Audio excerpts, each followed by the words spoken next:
देश में महामारी के कहर टूटने के बाद अब सुप्रीम कोर्ट ने केंद्र सरकार को आड़े हाथों लिया है। साथ ही देश के कुछ हाई कोर्ट्स में कोरोना संकट पर चल रही सुनवाई को लेकर टिप्पणी भी की है। सुप्रीम कोर्ट ने कहा है कि इन मामलों में 6 अलग अलग हाईकोर्ट से संज्ञान लिया है, इसलिए कंफ्यूजन और डाइवर्जन की स्थिति है। देखिए रिपोर्ट। देश में इस वक्त दिल्ली, बॉम्बे, सिक्किम, कलकत्ता, इलाहाबाद और ओडिशा 6 हाईकोर्ट में कोरोना संकट पर सुनवाई चल रही है। इस पर सुप्रीम कोर्ट की बेंच ने कहा कि ये कंफ्यूजन और डाइवर्जन कर रहा है।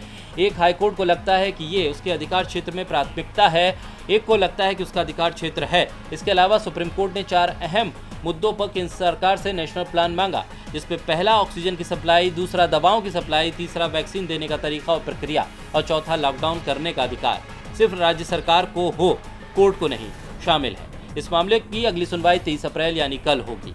इससे पहले दिल्ली हाईकोर्ट ने केंद्र सरकार पर तल्ख टिप्पणी करते हुए कहा था, गिड़गिड़ाएं, उधार लीजिए या फिर चोरी कीजिए, लेकिन ऑक्सीजन लेकर आइए, हम मरीजों को मरता नहीं देख सकते। बता दें कि बुधवार को दिल्ली के कुछ अस्पतालों में ऑक्सीजन की तत्काल जरूरत के संबंध में सुनवाई करते हुए दिल्ली हाईकोर्ट ने एक कड़ी टिप्पणी की थी।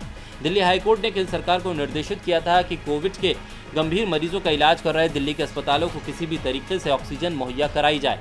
हैरानी जताते हुए कोर्ट ने यह भी कहा है कि केंद्र सरकार हालात की गंभीरता को क्यों नहीं समझ रही। अदालत ने नासिक में ऑक्सीजन से हुई मौतों का जिक्र भी किया। दिल्ली हाईकोर्ट ने कहा है कि उद्योग ऑक्सीजन की आपूर्ति के लिए कई दिनों तक इंतजार कर सकते हैं, लेकिन यहाँ मौजूदा स्थिति बेहद नाजुक और संवेदनशील है। हाईकोर्ट ने कहा कि अगर टाटा कंपनी अपने ऑक्सीजन कोटे को डाइवर्ट कर सकती है तो दूसरा ऐसा क्यों नहीं कर सकते।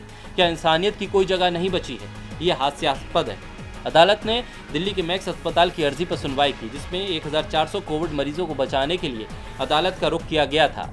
अस्पताल ने दावा किया था कि उसके पास पर्याप्त ऑक्सीजन नहीं है। इस पर अदालत ने आश्चर्य जताते हुए कहा कि उनके आदेश पर अस्पतालों को ऑक्सीजन नहीं दी जा रही है। टीवी लाइव की रिपोर्ट।